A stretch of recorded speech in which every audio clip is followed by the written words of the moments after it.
Hello, नमस्कार, जय हिंद, शास्त्रीय काल। आज हम लोग कोशिका जीवन की इकाई का अध्ययन करेंगे।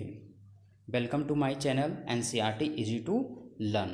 यह वीडियो काफ़ी इम्पॉर्टेंट है नीट के विद्यार्थियों के लिए, टीजीटी, पीजीटी और एलटी ग्रेड के विद्यार्थियों के लिए काफ़ी इम्पॉर्टेंट है।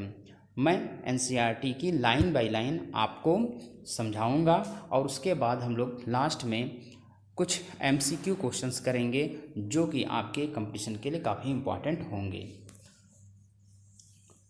देखें आप यहाँ पे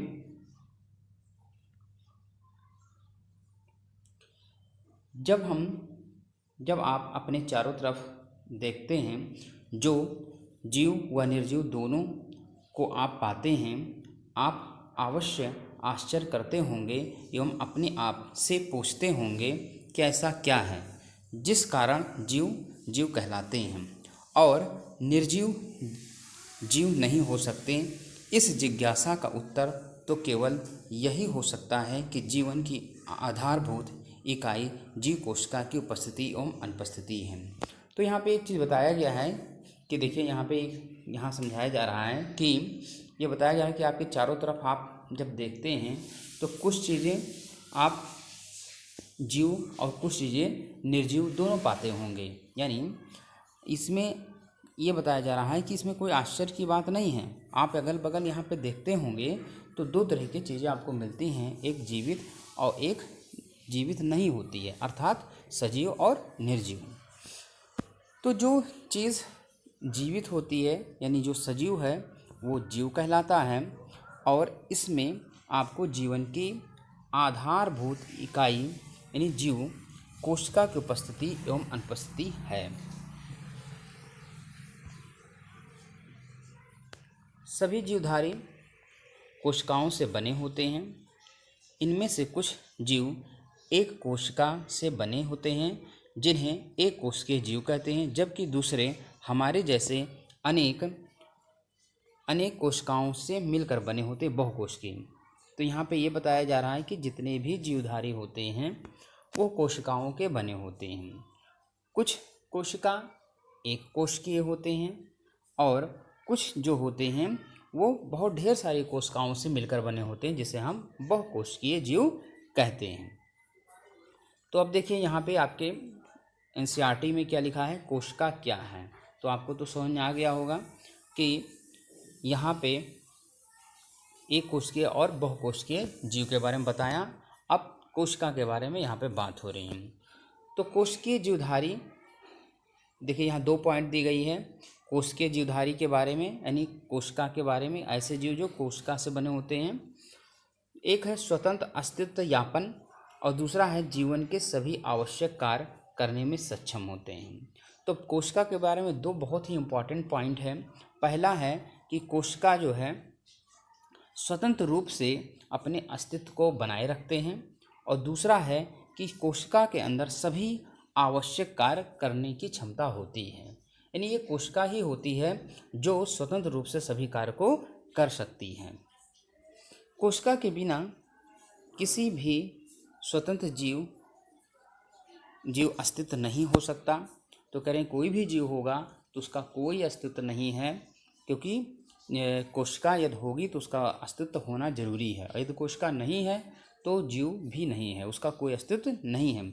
इसी कारण जीव के लिए कोशिका ही मूलभूत से संरचनात्मक और क्रियात्मक इकाई है। देखिए यहाँ काफ़ी इंपॉर्टेंट पॉइंट है, सब लोगों को याद होगा कि कोशिका क्या है। तो कोशिका क्या है, जीव के लिए एक संरचनात्मक और क्रियात्मक इकाई है। यानी कोशिका की एक पर्टिकुलर संरचना, एक स्ट्रक्चर होती है और उसी स्ट्रक्चर में क्या होती है, उसकी फंक्शन यानी क्रिया चलती रहती है। तो आपको ये पॉइंट याद रखना है और ये पॉइंट याद रखना है और ये पॉइंट याद रखना है। एंड आप उसके बाद देखिए यहाँ पे एक साइंटिस्ट है एंटवेन ल्यूवेनहॉक, लेकिन उससे पहले आप याद करें कि कोशिका की खोज किसने की थी, रॉबर्ट हुक ने की थी। किसने की थी, रॉबर्ट हुक ने की थी। ठीक है, किसने किया था, रॉबर्ट हुक ने किया था।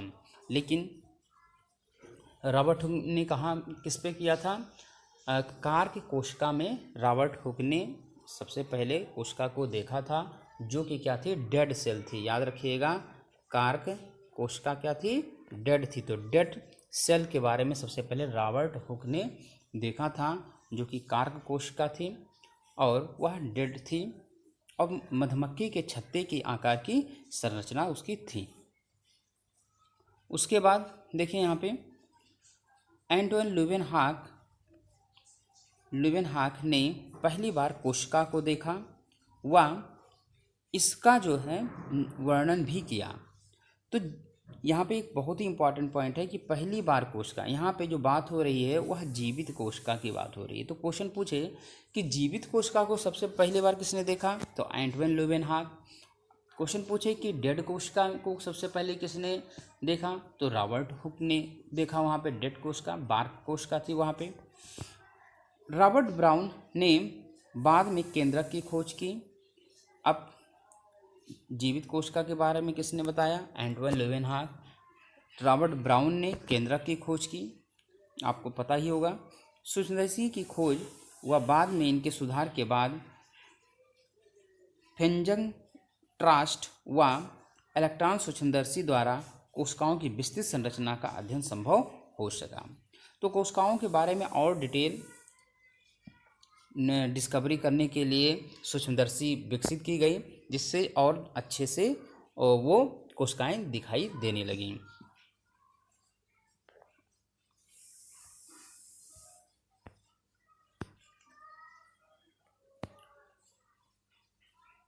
अब अगला हेडिंग है, यहाँ पे देखें,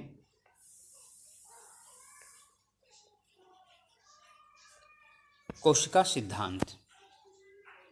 कोशिका सिद्धांत देखें, 1838 में जर्मनी के वनस्पति वैज्ञानिक मैथियस लाइडेन ने बहुत सारे पौधों के अध्ययन के बाद पाया कि ये पौधे विभिन्न प्रकार की कोशिकाओं से मिलकर बने होते हैं, जो पौधों में ऊतकों का निर्माण करते हैं। तो यहाँ पे देखिए 1838 और यहाँ पे दिया है एक 1839, दो डेट दी गई है, याद रखिएगा।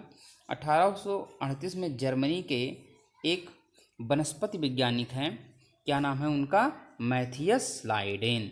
क्या नाम है, मैथियस लाइडेन, काफ़ी इंपॉर्टेंट नाम है। इन्होंने किस पर अध्ययन किया था, पौधों पर अध्ययन किया और यह पाया कि पौधे विभिन्न प्रकार की कोशिकाओं से क्या होते हैं, मिलकर बने होते हैं और इन्हीं कोशिकाओं को हम क्या कहते हैं, ऊतक कहते हैं। जो विभिन्न कोशिकाओं का एक समूह होता है और वो एक समान कार्य को परफॉर्म करते हैं, उन्हीं को हम ऊतक कहते हैं। तो स्लाइडेन ने पौधों पर अध्ययन किया और ये भी बताया कि जो पौधे होते हैं विभिन्न प्रकार की कोशिकाओं से मिलकर बने होते हैं, जो बाद में वो ऊतक का निर्माण करते हैं। फिर 1839 में ब्रिटिश प्राणी वैज्ञानिक थियोडर स्वान, ये नाम याद रखिएगा, थियोडर स्वान ने विभिन्न जंतु कोशिकाओं के अध्ययन के बाद पाया, इन्होंने किसका अध्ययन किया, जंतु कोशिका का, पाया कि कोशिकाओं के बाहर एक पतली परत मिलती है, जिसे हम क्या कहते हैं, जीवद्रव्य झिल्ली कहते हैं। ठीक है, तो इन्होंने जंतु कोशिकाओं के बारे में अध्ययन किया थियोडर स्वान ने, और ये पाया कि कोशिकाओं के बाहर एक पतली सी झिल्ली होती है, जिसे जीवद्रव्य झिल्ली या कोशिका झिल्ली कहते हैं। इस वैज्ञानिक ने पादप ऊतकों के अध्ययन के बाद पाया कि पादप कोशिकाओं में कोशिका भित्ति मिलती है। फिर बाद में यह पाया गया कि जो पादप कोशिका होती है उसके चारों तरफ क्या पाई जाती है, कोशिका भित्ति पाई जाती है, लेकिन जंतु कोशिका में कोशिका भित्ति नहीं पाई जाती। जो इसकी विशेषता है, पादप कोशिका की क्या विशेषता है कि उसके सबसे बाहर क्या पाई जाती है, कोशिका भित्ति। उपरोक्त आधार पर स्वान ने अपनी परिकल्पना रखते हुए बताया कि प्राणियों और वनस्पतियों के शरीर कोशिकाओं और उनके उत्पाद से मिलकर बना होता है। तो यहाँ पे स्वान ने यही बताया कि अपनी परिकल्पना दी, अपनी हाइपोथेसिस बताया कि जो जितने भी जंतु हैं या वनस्पति हैं, उन सब तो कोशिकाओं से तो मिलकर बने होते हैं, और वो सब कोशिकाएं फिर उनके उत्पाद से मिलकर बने होते हैं। यानी जो भी शरीर हैं वो सब क्या होती है, कोशिकाओं के उत्पाद से मिलकर बने होते हैं। अर्थात आप कह सकते हैं ऊतक के मिलकर बने होते हैं, ऊतक से। ठीक है। स्लाइडेन और स्वान ने संयुक्त रूप से कोशिका सिद्धांत को प्रतिपादन किया। ये काफ़ी इंपॉर्टेंट पॉइंट है, याद रखिएगा कि जो स्लाइडेन और स्वान हैं ये कोशिका सिद्धांत को इन्होंने क्या किया, प्रतिपादन किया। यानी दोनों ने मिलकर बताया था, स्लाइडेन एंड स्वान ने। डेट याद रखिएगा 1838 और 1839। यद्यपि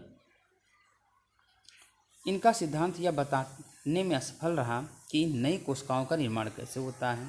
बहुत ही इम्पॉर्टेंट पॉइंट है कि स्लाइडेन एंड स्वान ने तो बताया, कोशिका के बारे में बताया, जंतु कोशिका, पादप कोशिका के बाहर कोशिका भित्ति, जंतु कोशिका के बाहर कोशिका झिल्ली, ये सब बताया उन्होंने। लेकिन यह नहीं बता पाए कि कोशिकाओं का निर्माण, नई कोशिकाओं का निर्माण कैसे होता है।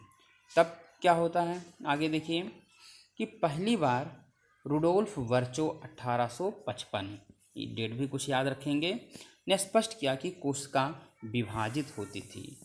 स्लाइडेन स्वान ने तो ये नहीं बताया कि कोशिका विभाजित होती है, लेकिन रुडोल्फ वर्चो ने बताया कि कोशिका विभाजित होती है और नई कोशिकाओं का निर्माण पूर्व स्थित कोशिकाओं के विभाजन से होता है। उन्होंने बताया कि यानी जो कोशिका बनी है उससे पहले जो कोशिका थी उससे नई कोशिका का निर्माण होता है। वही पुरानी कोशिकाएं, वो पहले वाली कोशिकाएं, वो लगातार विभाजित होकर नई कोशिकाएं बनाती रहती हैं, जिसे हम क्या बोलते हैं, ओमनिस सेलुली ई सेलुला। क्या बोलते हैं, ओमनिस सेलुली ई सेलुला। अर्थात इसका क्या मतलब हुआ, अर्थात पूर्व स्थित कोशिकाओं में के विभाजन, यानी प्री एग्जिस्टिंग सेल, जो सेल यानी कोशिका जो पहले से एग्जिस्ट कर रहे थे, वही कोशिकाएं विभाजित होकर नई कोशिकाओं का निर्माण करते हैं, उसी को कहते हैं ओमनिस सेलुली ई सेलुला। इन्होंने स्लाइडेन और स्वान की परिकल्पना को रूपांतरित कर, उन्होंने जो परिकल्पना दी थी, अपने जो हाइपोथेसिस उन्होंने दिया था, उसको उन्होंने रूपांतरित किया और नई कोशिका के सिद्धांत को प्रतिपादित किया। तो उसमें थोड़ा सा उन्होंने और भी चीज़ें जोड़ी और बताया नई कोशिका के सिद्धांत को। तो वर्तमान समय के परिप्रेक्ष्य में कोशिका सिद्धांत निम्नवत हैं। कौन कौन, कि सभी जीव कोशिका व कोशिका उत्पाद से बने होते हैं। कोई भी जीवधारी होता कोशिका और कोशिका के उत्पाद अर्थात ऊतक, कोशिका और ऊतकों से बने होते हैं। सभी कोशिकाएं पूर्व स्थित कोशिकाओं से निर्मित होती हैं, यानी हर कोई कोशिका जो पहली कोशिका थे उसी से नई कोशिकाएं बनती हैं विभाजित होके। इट मीन्स दैट ओमनिस सेलुली ई सेलुला। ओके, नेक्स्ट आते हैं कोशिका का समग्र अवलोकन।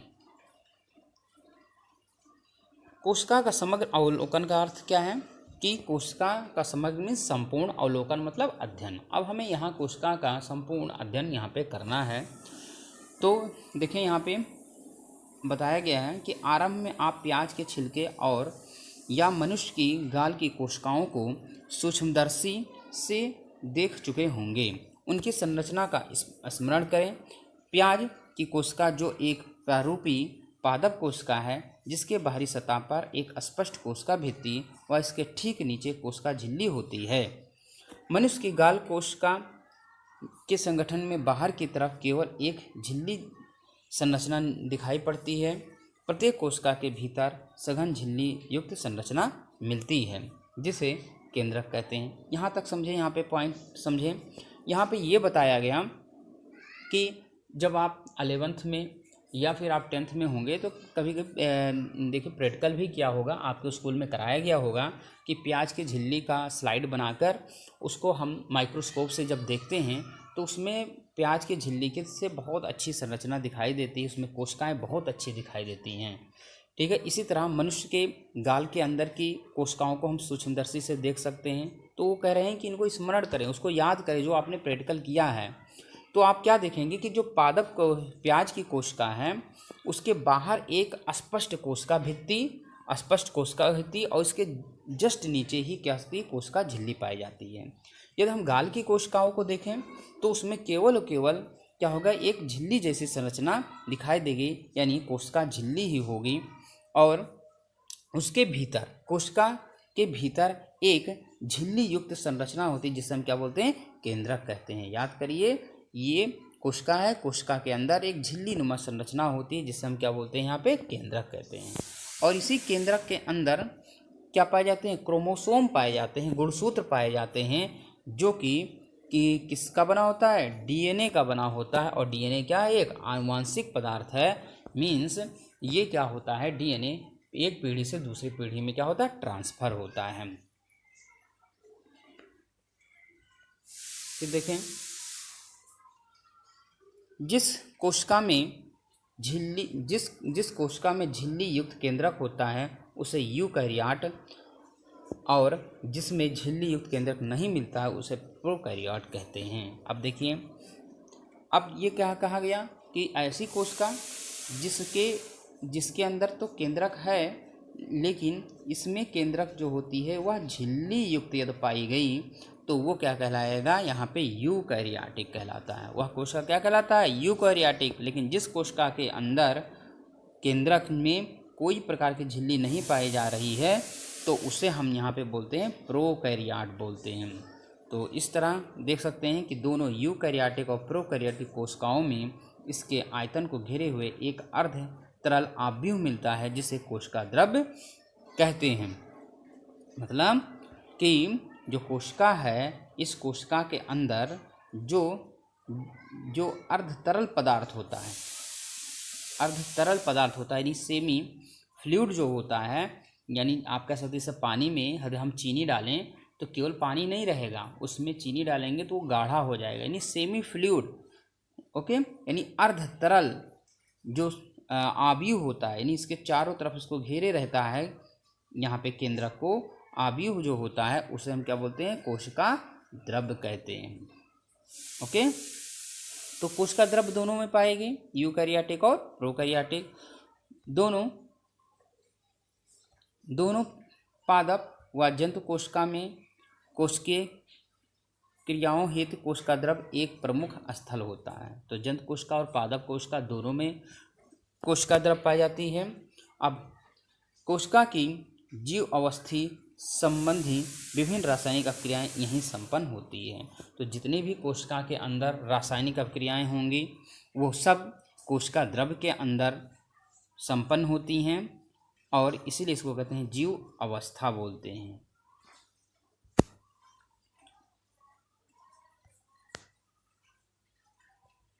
यूकैरियोटिक कोशिका में केंद्रक के अतिरिक्त अन्य झिल्ली युक्त विभिन्न संरचनाएं मिलती हैं जिसे कोशिकांग कहते हैं। ठीक, तो जो यूकैरियोटिक कोशिका है जिसमें केंद्रक झिल्ली युक्त होता है, तो उसमें कह रहे हैं कि उसके कोशिका द्रव्य में ढेर सारी और भी झिल्ली युक्त संरचनाएं पाई जाती हैं जिसे हम क्या बोलते हैं, कोशिकांग को कहते हैं। और ये कोशिकांग कौन कौन है, अंतःप्रद्रव्यजालिका मीन्स एंडोप्लाज्मिक रेटिकुलम, सूत्रकणिका मीन्स माइटोकॉन्ड्रिया, सूक्ष्मकाय मीन्स माइक्रोबॉडी, गाल्जी सम्मिश्र मीन्स गाल्जी बॉडी, लयनकाय यानी लाइसोसोम्स, रसधानी यानी वैक्यूल्स, ये सब पाए जाते हैं। प्रोकैरियोट कोशिका में झिल्लीयुक्त कोशिकाओं का अभाव होता है, यानी जो प्रोकैरियोट कोशिकाएं होती हैं उसमें जो सेल मेम्ब्रेन है वो नहीं पाई जाती हैं, ये आपको ध्यान देना है। ये देख सकते हैं डायग्राम के माध्यम से सब लोग देखिए, ये देखें लाल रुधिर कोशिकाएं, देखिए सबकी आकृति विभिन्न प्रकार की होती हैं। श्वेत रुधिर कणिकाएं, ये ऊतक है, यहाँ पे ये तंत्रिका कोशिका है, सबसे लंबी कोशिका होती है। ये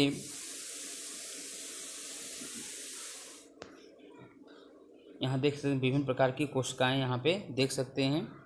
ये एक वाहिनी दीर्घीकृत कोशिका है।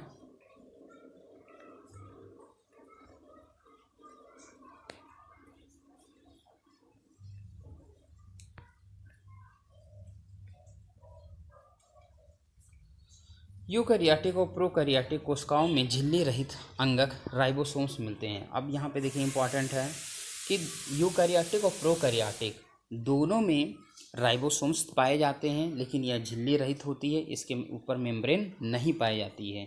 कोशिका के भीतर राइबोसोम्स केवल कोशिका द्रव में ही नहीं बल्कि दोनों अंगक, यहाँ दोनों तीन होगा, हरित लवक, माइटोकॉन्ड्रिया और रफ एंडोप्लाज्मिक रेटिकुलम में भी मिलते हैं। तो राइबोसोम्स यूकैरियोटिक प्रोकैरियोटिक दोनों जहाँ तो पाए जाते हैं, लेकिन कोशिका के अंदर जैसे पौधों में हरितलवक पाई जाती है यानी क्लोरोप्लास्ट, वहाँ पे भी राइबोसोम्स पाए जाते हैं।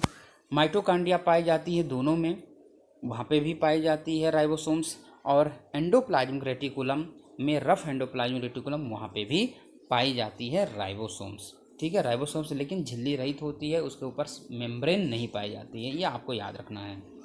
जंतु कोशिका में झिल्ली रहित तारककाय केंद्रक जैसे अंगक मिलते हैं जो कोशिका विभाजन में सहायता की जाती है। तो जंतु कोशिका में क्या पाई जाती है? सेंट्रियोल पाई जाती है, तारककाय पाई जाती है, और यह झिल्ली रहित होती है। याद रखना कि सेंट्रियोल यानी तारककाय में किसी प्रकार की मेम्ब्रेन नहीं पाई जाती है और केवल जंतु कोशिका में पाया जाता है, और इसका काम क्या है? सेल डिवीजन करना।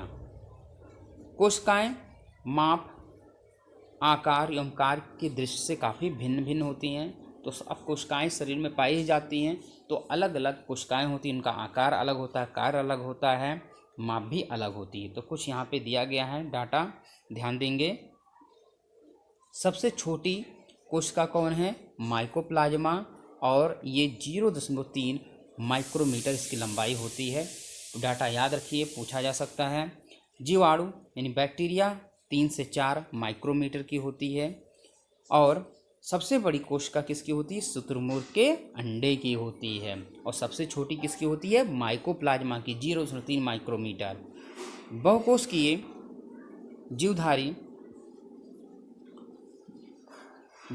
जीवधारी में मनुष्य की लाल रक्तकण का मीन्स आरबीसी का जो डायमीटर होता है, जो व्यास होता है, 7 माइक्रोमीटर का होता है। तंत्रिका कोशिका सबसे लंबी कोशिका होती है। अभी आपको दिखाया है कि सबसे लंबी कोशिका आपके बॉडी में किसकी होगी? तंत्रिका कोशिका की होती है। उसके बाद देखिए यहाँ पे कुछ आकार दिया गया कि ये बिंबाकार मीन्स डिस्क शेप होती है, जैसे कि थाली की आकृति की। बहुभुजी पॉलीगोनल, ढेर सारी इसकी भुजाएं ऐसे ऐसे ऐसे होंगी।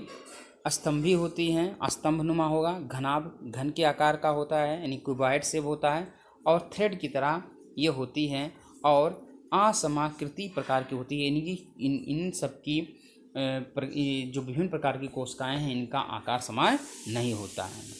तो कोशिकाओं का रूप उनके कार्य के अनुसार भी क्या होता है? भिन्न होता है। यानी जैसी कोशिकाएं होंगी, जिस आकार की, उसी के अकॉर्डिंग उसका क्या होता है? कार्य भी होता है।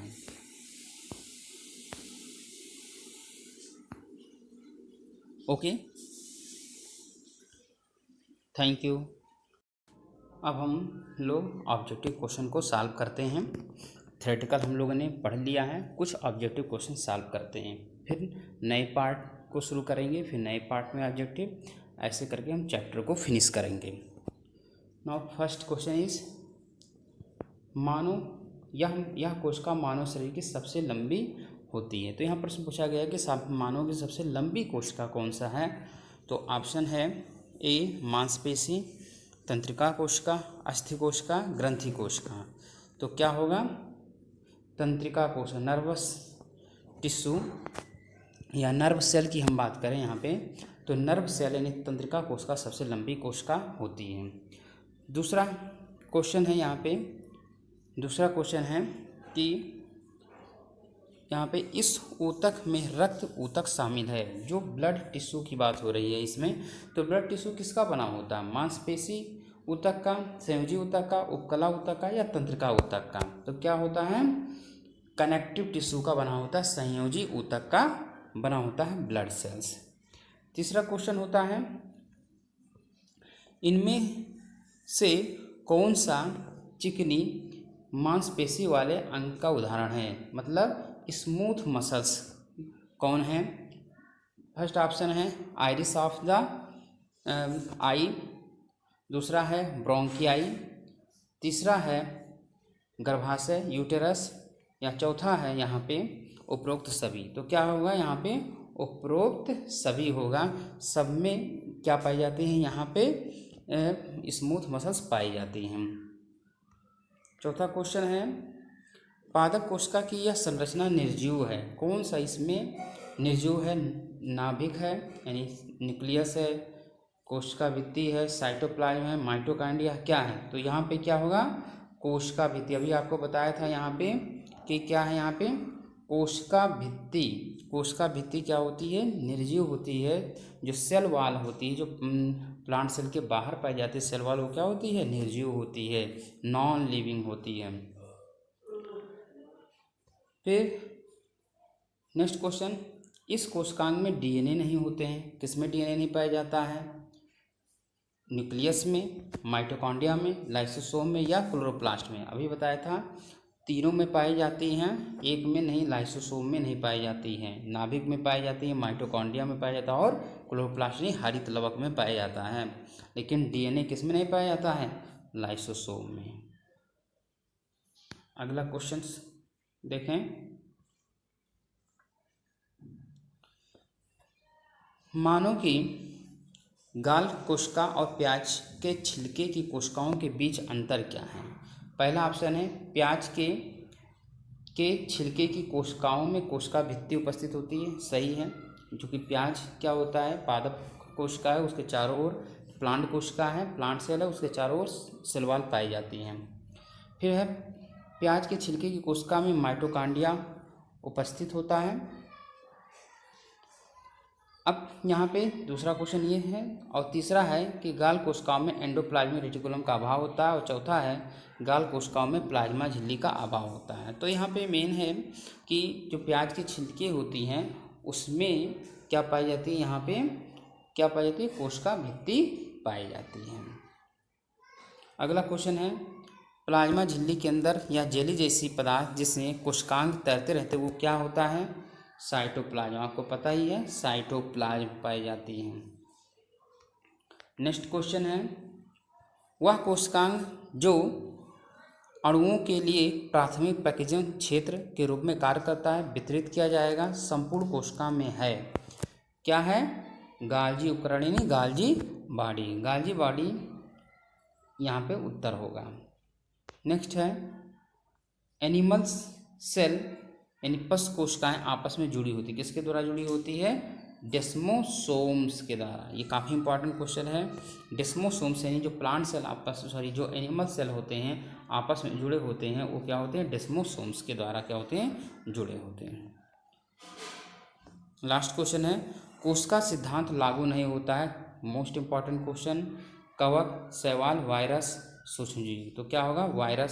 वायरस यानी विषाणु ये कोशिका के सिद्धांत को फॉलो नहीं करता है, यानी ये सेल थ्योरी को लागू नहीं होता है इसमें। धन्यवाद।